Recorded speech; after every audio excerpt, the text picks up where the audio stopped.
നമ്മുടെ ബഹുമാനീയനായ പ്രധാനമന്ത്രി ശ്രീ നരേന്ദ്രമോദിജിയുടെ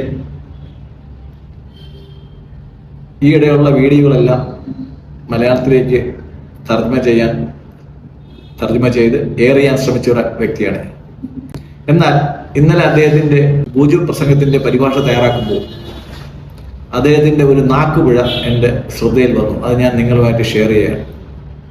അദ്ദേഹം ഉദ്ദേശിച്ചത് ഏപ്രിൽ 22-ന് ശേഷം ഞാൻ മധുബനിയിൽ പോയപ്പോൾ എന്നാണ് ഉദ്ദേശിച്ചത്.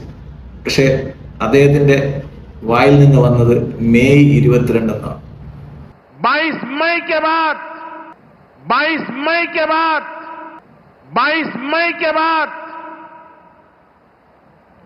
मैंने कभी छुपाया नहीं, सीना तान कर बिहार की जनसभा में मैंने घोषणा की थी. അദ്ദേഹം വളരെ തിരക്ക് പിടിച്ച ആളാണ്. പ്രസംഗം എഴുതി വായിക്കുന്ന ഒരാളല്ല. പലപ്പോഴും ജനങ്ങളോട് അവരുടെ ഭാഷയിൽ, അവരുടെ സ്ലാങ്ങിൽ വിശദമായി സംസാരിക്കുന്ന ഒരു വ്യക്തിയാണ് അദ്ദേഹം. അതുകൊണ്ട് അദ്ദേഹത്തിന് പറ്റിയ ഒരു ചെറിയ നാക്കുപിഴയാണ്. അത് ഞാൻ നിങ്ങളുടെ ശ്രദ്ധയിൽപ്പെടുത്തുന്നു. നന്ദി, നമസ്കാരം.